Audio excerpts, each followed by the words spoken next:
Hello guys, welcome back to my channel Trisha's ব্যাপিতে তোমাদের সকলকে স্বাগত। তো তোমরা সবাই কেমন আছো? আশা করছি তোমরা সবাই ভালোই আছো।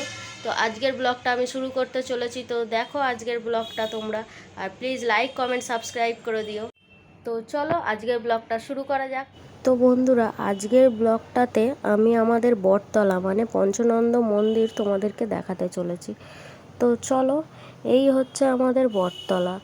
দেখো, এখন আগে এতটা সুন্দর ছিল না, এখন কিছুদিন হচ্ছে এরকম গাছপালা লাগিয়েছে আর পাখা টাখা লাগিয়ে দিয়েছে, খুব সুন্দর করে দিয়েছে। কারণ অনেক পথ চলতি লোক এই গরমকালে এখানে বসে একটু জেরায়, অনেক সন্ন্যাসীরা আসে এবং অনেক বয়স্ক মানুষ যারা পথে চলতে চলতে কষ্ট হয়ে যায় তারাও এসে বসে। তো দেখো, এই হচ্ছে আমাদের বাবা পঞ্চনন্দ। ইনি খুবই জাগ্রত, আমরা আজীবনকাল বিশ্বাস করে আসছি এনাকে, আর এখনও বিশ্বাস করছি আর মরার আগ পর্যন্ত বিশ্বাস করব। তো কার জন্য কি জানি না, তবে আমার জন্য খুবই জাগ্রত উনি। তো চলো বাকি মন্দিরগুলোও তোমাদেরকে দেখাবো।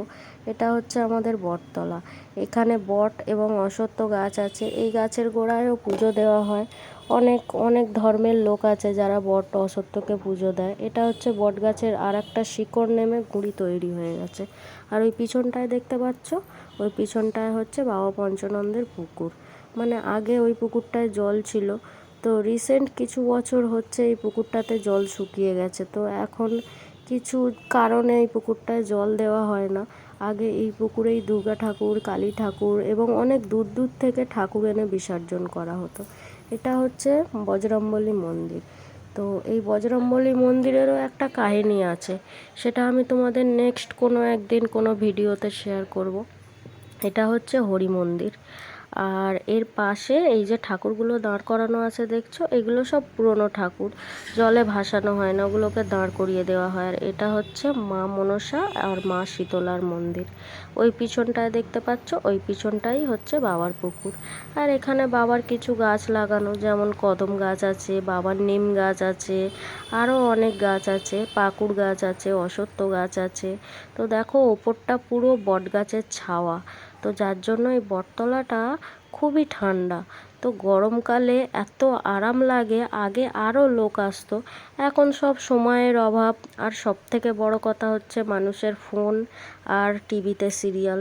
তো এখন তো বাড়ির কিছু শতাংশ লোক যারা আছে সিরিয়ালের মধ্যে ডুবে থাকে, ফোনের মধ্যে ডুবে থাকে। তো এখন আর কারোর সময় হয় না বটতলা বা ঠাকুরতলায় ঘোরার। তার জন্য এখন লোক কম আসে, কিন্তু আগে আরও লোক আসতো। তো দেখো আস্তে আস্তে কত লোক আসছে, আস্তে আস্তে লোক জমা হচ্ছে। তো চলো তোমাদেরকে আর একটা জিনিস দেখাই। এটা হচ্ছে জলছত্র। এটা প্রতি চৈত্র মাসে আমাদের এই বটতলায় করা হয়। কারণ পথ চলতি অনেক লোকের তেষ্টা পেয়ে যায়, বা অনেক সন্ন্যাসীরাও আসে যাদের তেষ্টা লাগে। তো তাদের জন্য এই জলছত্র, এই বালিটার নিচে দুটো বড় বড় মাটির কলসি পোতা আছে। তো বাতাসা আর জল দেওয়া হয়। যারা পথ চলতি লোক জল তেষ্টা পায়, বা আমাদের গ্রামেরও অনেক লোক যারা অভ্যস্ত এটাতে, এই জলটা খেতে অনেকে পছন্দ করে। আমিও পছন্দ করি, তবে আজকে খেলাম না। তো দেখো বন্ধুরা, আস্তে আস্তে কত লোক এসে গেল। আমিও একটু বসলাম, পুচুকে নিয়ে একটুখানি খেলা করলাম। মানে খেলা বলতে ও তো আর খেলতে পারে না, একটু ভিডিও করলাম।